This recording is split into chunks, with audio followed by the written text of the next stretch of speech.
Here's the preview video for the Read and Share Bible Sunday School class for preschool and kindergarten. So this week's story is Jacob and Esau and the soup. This is from Genesis chapter 25, beginning at verse 27. This is a story where Esau comes in from hunting and Jacob is cooking some soup. Esau is very, very hungry, so he wants some soup, but Jacob says, if you want some soup, you have to give me your birthright as the firstborn. And Esau's like, sure, whatever, just give me some soup. So not a great trade-off there. So as we get into the story, we want to help the kids understand a fair or unfair trade. So there are no supplies necessary for this. But if you gather the kids in the middle of the room, explain that you'll read these trades below, and then have the kids run over to one side of the classroom if they think the trade is fair. Have them run to the other side of the classroom if they think the trade is not fair. So then you can read trading an apple for an orange, fair or not fair. And then trading a toy car for a real car, fair or not fair. And go through that list and have the kids run to one side of the classroom or the other based on their response. And then you can go over this little discussion here as you lead into the story so the kids have some context for what is fair and not fair in terms of negotiating. So go ahead and play the video. The way that it works is you want to get the Roku remote, and on the screen here, you want to select the Roku media player, click OK. As that loads, click All, that's the file types, and then click the CUC 122 USB. Go over to the Read and Share folder, and then go on over to number 4, Jacob and Esau, and you click play, and you're all set. So after the video, we have the memory match picture cards. So I have a stack of cards here. So there are 12 total cards, 6 matches. So go ahead and lay those out in like a 4x3 grid, face down, and then give the kids turns to flip over 2 cards at a time. If it's a match, great. If not, they flip them back over. And then at the end, after all the matches have been discovered, have the kids kind of work together in putting the picture cards in order. And then here's your cheat sheet to kind of help them recap the story in order there from 1 through 6 on the pictures. So hopefully that makes sense. It's kind of that classic memory match game. Next, as an illustration, we have hot soup, cool patience.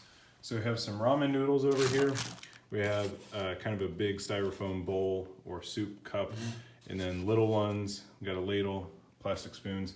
Tomorrow I'll have an air pot with hot water to dispense the hot water, and then some ice cubes. But what you're gonna do here is open up the ramen noodles, dump them into a bowl, and then basically you're making ramen with the hot water, and then explain that when we get mad, like when we're hungry or when someone has something we really want, we can get fired up emotionally. And then talk to the kids, ask them if they would want to eat that hot soup, even though it would burn the inside of their mouths. And hopefully they all know to say no.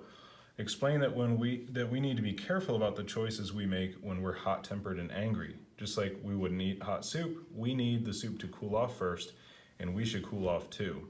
Ask the kids how the soup could get cooled off. Show the ice cubes, implying that as a possibility. So this is just an object lesson to kind of compare the hot soup to our hot emotions when we're really angry. And the fact that we wouldn't eat hot soup because it's not smart, we shouldn't make big decisions when we're angry too, because we don't tend to act out of our best decision making. So you can kind of use that as an illustration. And then after the ice has melted, if the kids are interested, you can serve up a few small cups of soup and let them try it. Be sure to sample some for yourself to make sure it's cooled off enough. That's what the small cups are for, and the ladle, and then the plastic spoons. So give kids that sensory experience of trying the soup if they want. Next, we have don't blow up. So we have balloons and an air pump here. So this is another object lesson where you can put a balloon onto the air pump and give it a few pumps to inflate it a little bit. And then you can compare the inflation of the balloon to how we get frustrated, angry, and huff and puff. You might invite the kids to imitate huffing and puffing like when they get mad. And then continue pumping up the balloon and ask the kids what will happen if you keep pumping it up. Well, it'll pop. Ask if the balloon popping would be a good thing or a bad thing, and if it's good for us to pop in our anger and let it out on someone. Or you could demonstrate how the balloon flies around the room when you slip it off the air pump nozzle. That's always good for some laughter when you're working with preschool kids. But ask the kids if that represents a good way for us to let out our own anger, just flying off and going all over the place. Replace the balloon on the air pump and pump it up again, this time demonstrating how to deflate the air out of the balloon in a controlled way, holding it carefully in your hands, and illustrating how we should control our anger and practice calming down in a careful way. So hopefully that makes sense to you on using the balloon and the air pump. And then last but not least, we have some memory verse motions to go over the memory verse. When you are angry, do not sin, and do not go on being angry all day. So there's some motions integrated there as you teach kids that memory verse. So should be a pretty fun morning. Thanks a lot for serving. I'll see you on Sunday.